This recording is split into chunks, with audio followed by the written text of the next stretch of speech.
Irmãos e irmãs do nosso calendário litúrgico reformado, nós vamos para mais um mini colóquio. Hoje nós vamos falar da música, do louvor nas igrejas, né? Nas nossas preparações de roteiros litúrgicos. E hoje nós convidamos o reverendo Kleber Diniz Torres. Ele é pastor da Igreja Presbiteriana Independente, lá no Rio de Janeiro, na igreja me ajuda, Kleber, como é que some o nome assim? Penha Circular. Penha Circular. É porque esse negócio de Penha Circular e da Penha Circular me confundi. Vi com Vila, porque tem Vila da Penha, também lá no Rio de Janeiro. Penha Circular, Vila da Penha. Mas é pastor lá na Penha Circular. E ele vai falar um pouco para nós dessa experiência, né? Não só na participação da música, mas também da inclusão e de uma visão da música na igreja, né, que a gente chama de louvor, mas o louvor tem a sua especificidade, o Kleber vai falar disso melhor.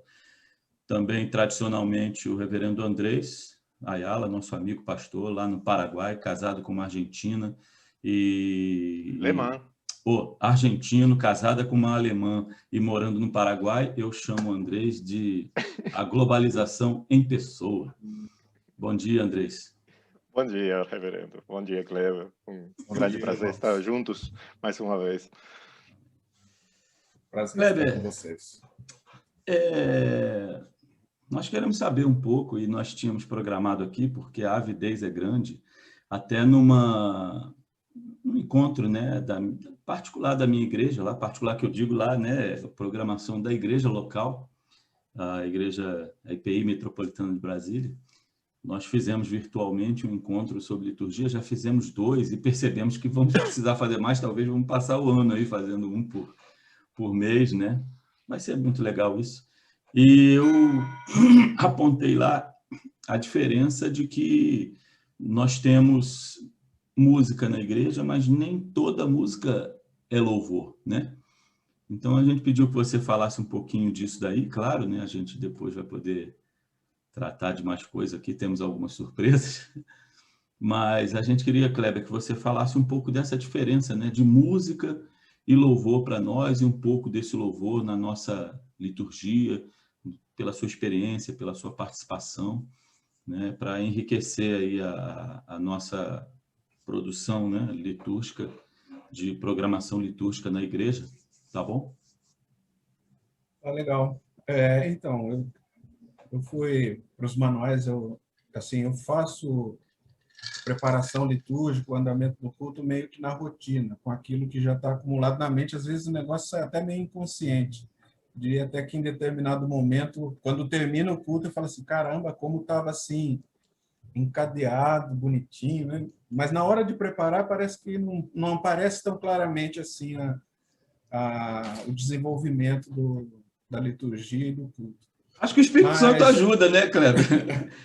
A gente acredita nisso, né? Essa é a parte, eu diria que, mesmo que a gente não se aperceba, ela está lá.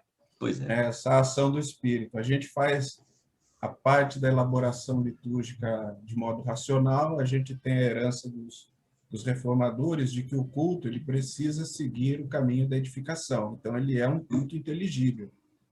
Ele é fundamentado para glorificar a Deus, mas para nos edificar.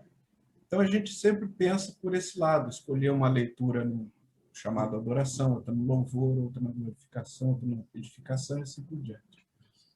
Mas o Manual de Culto diz que o louvor é o reconhecimento, o Manual de Culto da IPI, vou fazer uma propaganda aqui, não sei por que minha câmera está invertida, mas é o Manual de Culto. Não, para nós aparece direitinho, Kleber.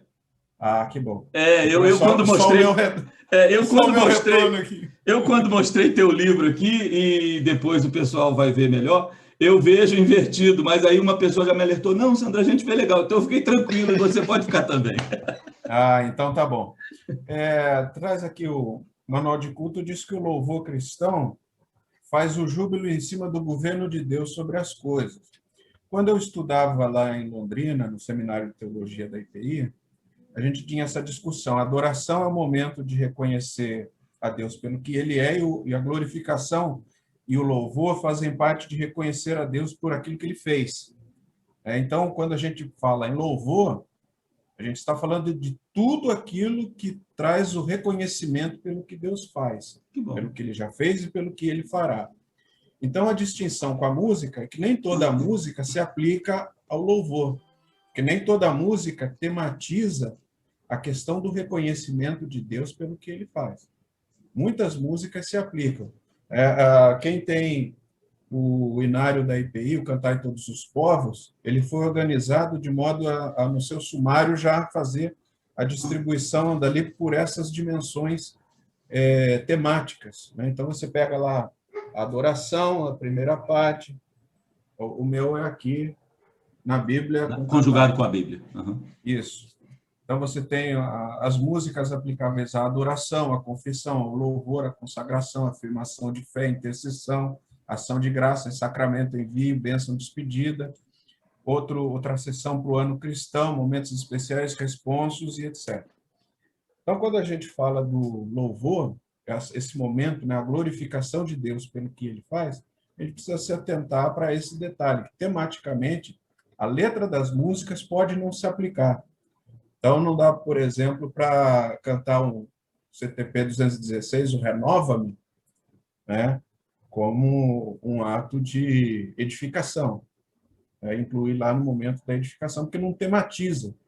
Então, eu penso que o nosso cuidado em relação à música é tentar enquadrá-la tematicamente dentro das sessões do culto, dentro das partes correlativas. Agora, a música, enquanto tal, ela é uma forma de arte. A gente cultua Deus com a arte, e ela pode ser musicada ou não. A gente fez menção aí da poesia. Poesia é uma forma de arte. Também pode ser um momento de louvor. Pode ser um louvor em forma de poesia, não é necessariamente música. Mas aí eu diria, a música, a poesia e outras formas, elas estão desenvolvidas na sua perspectiva artística, né? E aí elas vão se enquadrar aqui ou ali dentro da dimensão do culto conforme aquilo que tematizam, né?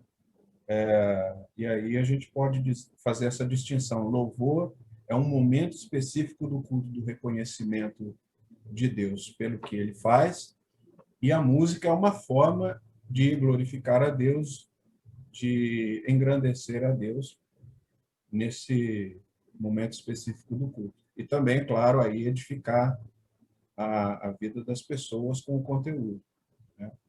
Há uma ressalva dos artigos sobre a teologia, a liturgia reformada,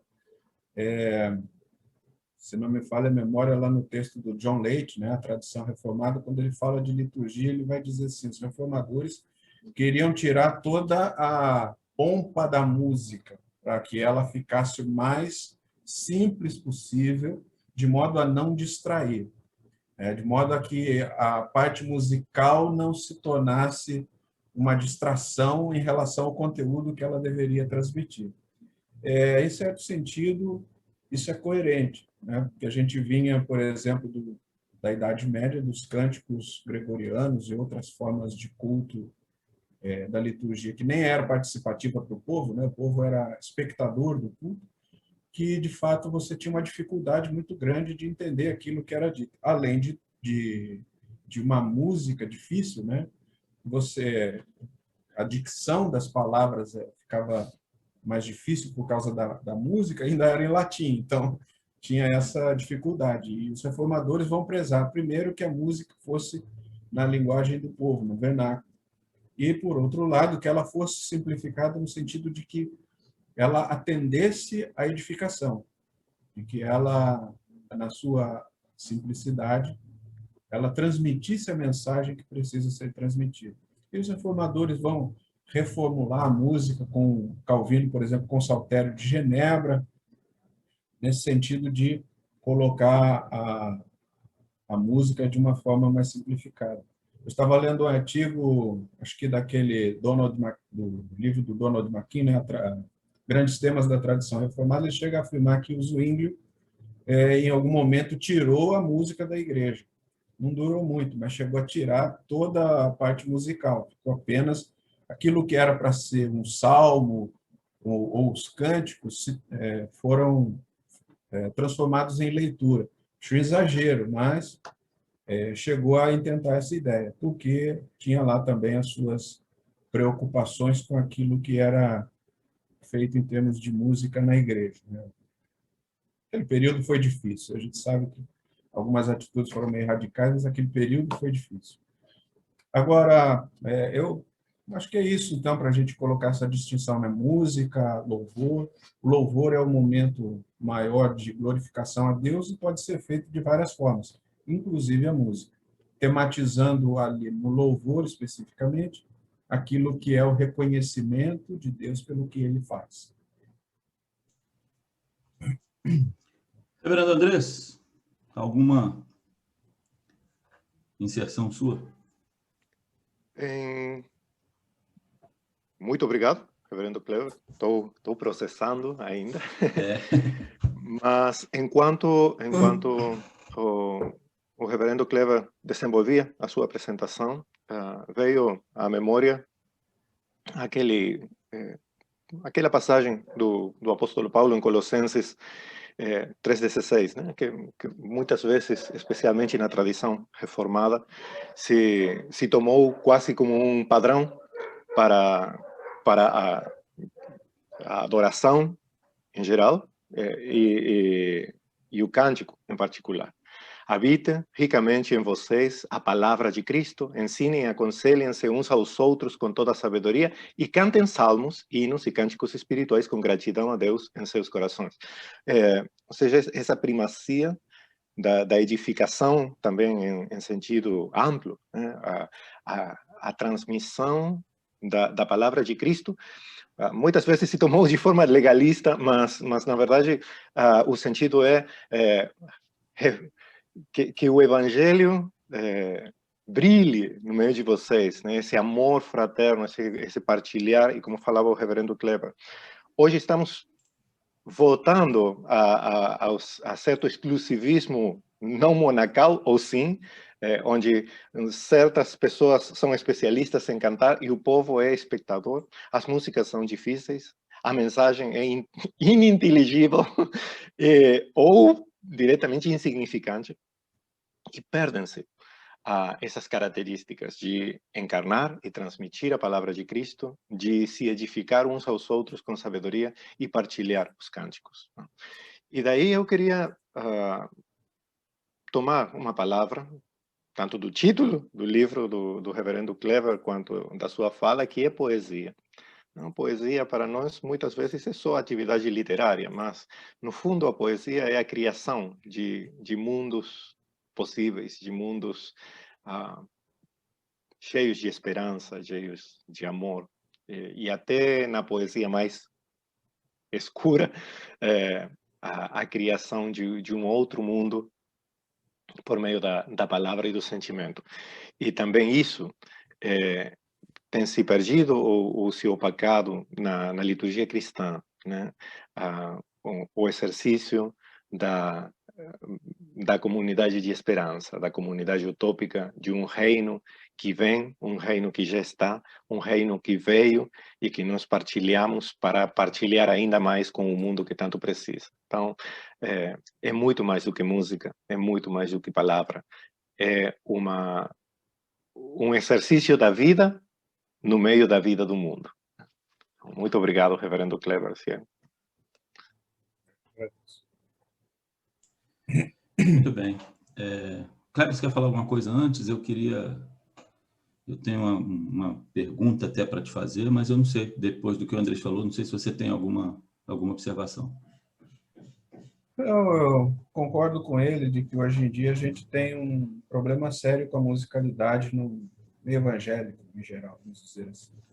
Eu diria que é generalizado, mas fica no nosso campo, porque falar dos outros é fácil, né? Mas acho que no nosso meio a gente pode criticar com mais propriedade um pouco.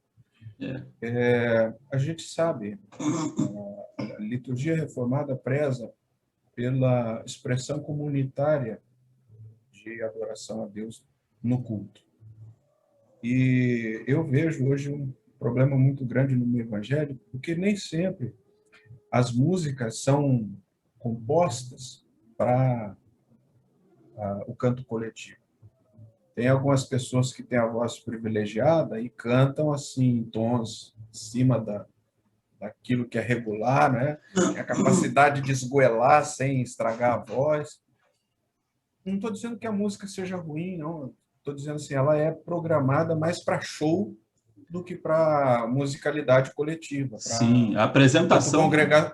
canto congregacional. Uhum. Então, a gente tem que fazer alguns malabarismos musicais para conseguir baixar o tom e botar algumas canções edificantes nesse âmbito congregacional. As pessoas de voz comum, como a minha, vozes normais, que não aguenta sair do mediano, não vai nem para o agudo, nem para o grave. Quando eu era jovem, eu era primeiro tenor. Na adolescência, eu cheguei a cantar primeiro tenor lá com o coral da igreja lá em Tatuí. Com o amadurecimento, a voz foi ficando grave. Então, cheguei a um momento que eu cantava o baixo no coral da igreja. Eu mudei do banco do tenor para o banco do baixo. Foi lá para trás. Exatamente, lá no fundão. No final das contas, eu não fiquei nem um nem outro. Hoje eu estou no barítono, que aquela voz assim cantava quase a mesma variação. Barítono é difícil, rapaz, é difícil. Dá para uma outra leitura isso no baixo dos fundos. Mas os últimos serão os primeiros. Sabe? Por fato, assim, eu pessoalmente não aguento cantar nem muito agudo, nem muito grave mais. Já tem um tempo. Como eu não faço mais os exercícios vocais e treinamento que eu fazia quando eu era mais novo, então tem esse problema também. Mas eu vejo que essa é uma dificuldade que a gente enfrenta. A gente quer, o pessoal da igreja pega esses cânticos modernos, né, querem incluir no repertório da igreja, mas muita coisa reprova em termos teológicos, porque não tem mais teologia há muito tempo nas músicas, ou quando tem é um negócio assim muito fraco, pobre. Por outro lado, são músicas compostas para quem tem voz privilegiada cantar sozinho. Então, acaba que a gente não tem ali essa dimensão mais comunitária. Ainda tem gente que faz principalmente quando a composição é mais de âmbito popular, aí ela, da linguagem popular musical, aí ela se enquadra melhor nessa questão de tons medianos para poder ser cantada por todo mundo, né? Então, só complementando completando, reagindo a essa fala do reverendo Andrés, no sentido de que, de fato, a musicalidade hoje em dia é difícil. Por isso que a gente recorre aos inários, né? Os inários na música congregacional ainda é melhor. E aí, Kleber, quando você falou isso e dessa situação que acontece hoje, de apresentação, e juntando isso com o que o Andrés falou, acho que a gente entende um pouco do que Zwinglio fez lá, né? Foi Zwinglio, né? Calvino também. Calvino também. O Saltério de Genebra, ele é puramente vocal. Falado, né? Não, era cantado, mas com sem instrumentos. Melodias. Sem instrumentos. Era totalmente sim. a capela. Mas ainda tinha a musicalidade na voz. Isso, Zwinglio não. Zwinglio tirou. Era falado. Isso sim. Mas tinha comunidade calvinista também, Andrés, que eles tiraram essa canção. Ainda tem. A Free Church of Scotland é totalmente... Sem instrumento nenhum, né? Não, nem música, sem musicalidade na voz, né? Porque é o seguinte, e aí a gente entende, quando nós entramos para esse campo que o Kleber falou, né? Que é uma música preparada para quem tem uma, vamos dizer, profissionalidade na voz. A igreja não é obrigada a ser profissional em canto, os membros não são obrigados. Por outro lado, como o Kleber bem lembrou, a nossa comunidade é convidada a louvar em conjunto. Isso é uma primazia que vem lá da herança do povo de Israel, né? Ainda que nós sejamos judeus, mas nós temos ainda algumas, as heranças que vêm daquela época, né? E até pelo Salmo e tudo mais. Mas aí nós entramos no mundo moderno hoje, uma questão de de comércio, né? E a música adentrou o comércio e o comércio adentrou a igreja. Até nós somos chamados de mercado cristão. Exato. A igreja como CNPJ, ela não foge do que a sociedade vive, né? E aí as igrejas, para terem sucesso, fazem apresentações desse tipo e elas vão bifurcando, né? Transformando o louvor em um momento de apresentação completamente comercial. Isso é um grande perigo, né? E aí isso me lembrou aqui. Eu queria deixar uma pergunta, e aí agora vamos chegar àquele momento, né, Kleber? Porque eu falei, ó, Kleber, tem uma surpresa. Aí já não é mais surpresa que eu ia falar aqui, aí para todo mundo conhecer o livro do Kleber, a Teologia, para mim tá virado, viu, gente? Tomara que eu não é. Teologia e Poesia. A dimensão... Não dá, não. A dimensão religiosa... A dimensão religiosa da cultura na poesia de Vinícius de Moraes. Então, o Kleber trabalhou um pouco aí com poesia, e claro, falando em Vinícius de Moraes, você não foge de música, né, Kleber? Mostrando que a música ela é um auxiliar para trazer essa poesia como uma dimensão que o Andrés falou, né? Uma entrega dos nossos sentimentos, das nossas expectativas, das nossas utopias, né? Das nossas esperanças. Kleber, lá no 1.1 do seu livro, que é, na verdade, um desdobramento do seu trabalho de... Foi do mestrado, Kleber? Foi.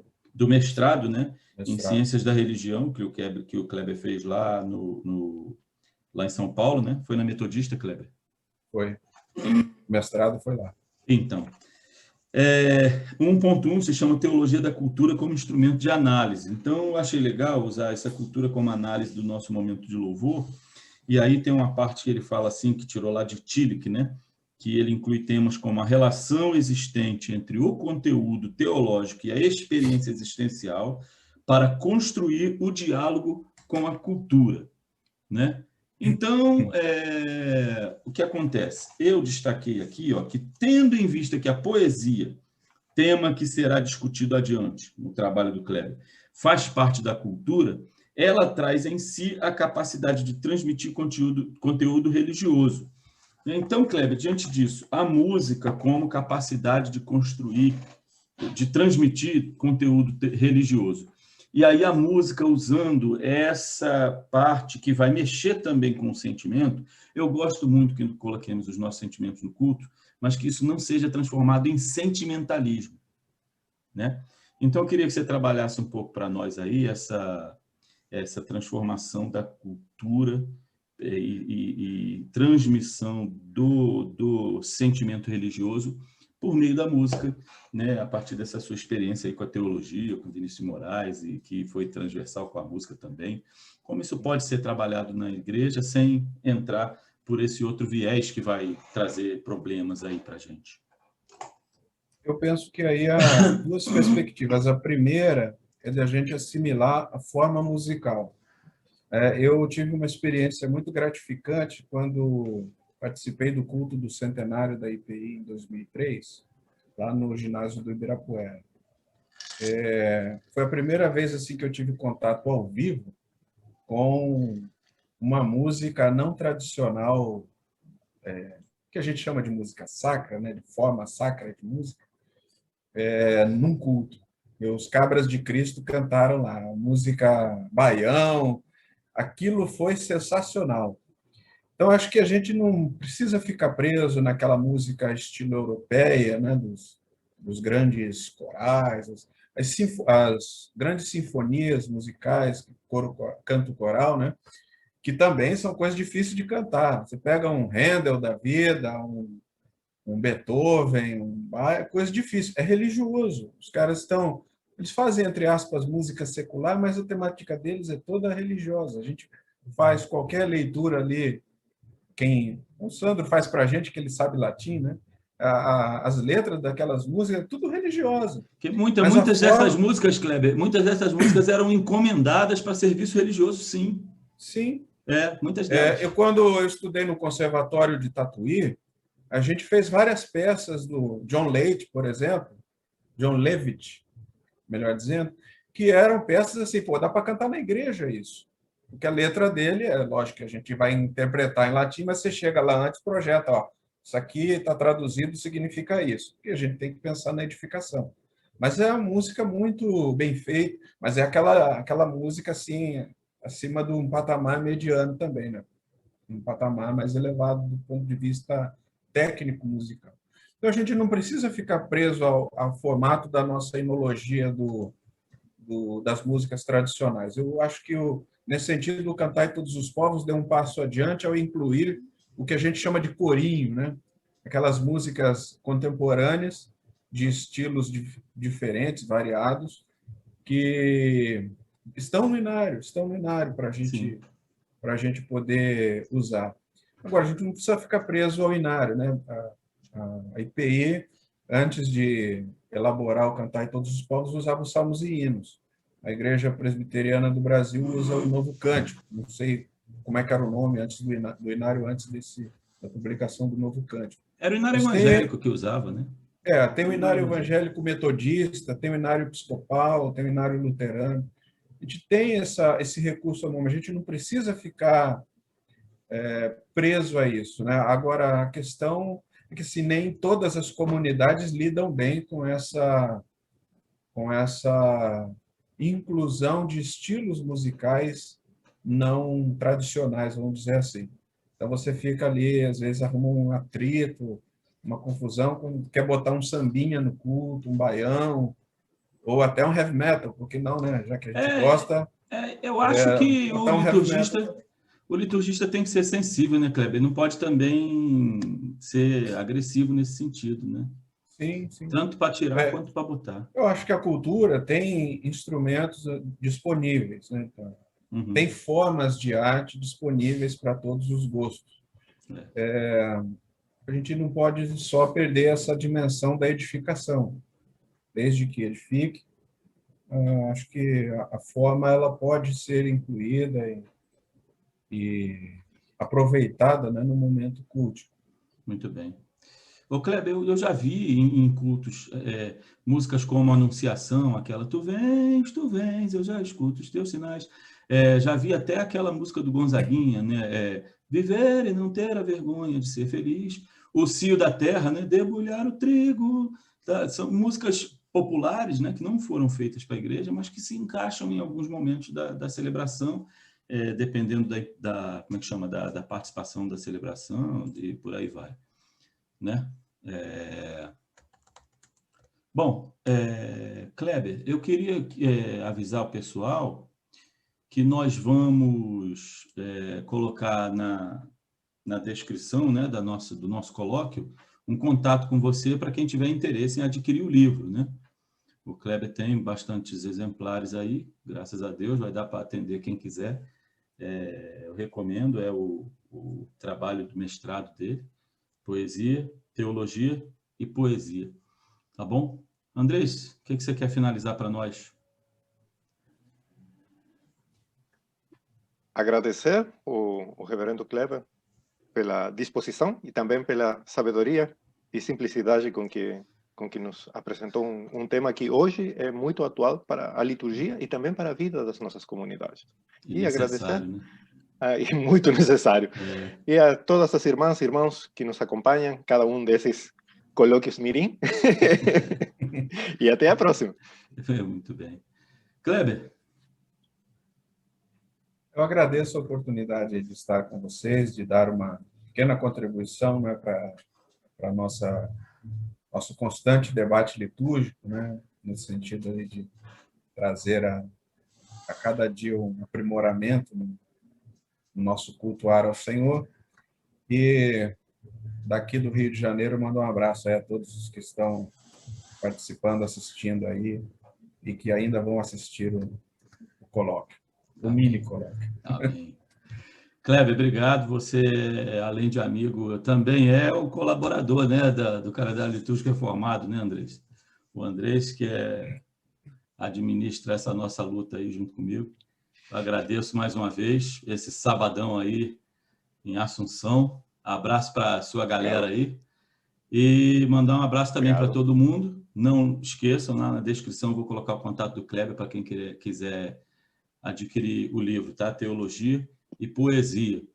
E Deus esteja louvado. Eu não tinha falado lá na hora, Kleber, mas eu gostei muito da negócio da adoração, reconhecer pelo que Deus é, e louvor pelo que Deus fez e tem feito, né? E esse negócio aí, eu deveria ter falado só para fechar então com isso, que a adoração de fato... Por tudo que tens feito, por tudo que vais fazer. E essa adoração, Andrés, ela casa com o que Isaías fala, né, quando encontra lá com Deus. Ele reconhece e faz a adoração pelo que Deus é. Então, o que o Kleber falou realmente casa com o que Isaías falou e com o planejamento da liturgia, essa coisa, lá na parte do louvor, da glorificação pelo que Deus fez e que tem feito, graças a Deus. Ainda bem que eu estou de acordo com Isaías. Eu já pensou se falasse outra coisa? Ia dar ruim depois. Abraço para todo mundo, Deus abençoe. Muito obrigado a vocês, irmãos. Bom estar com vocês. Irmãos. Fiquem com Deus. Até a próxima. Tchau. Até a próxima.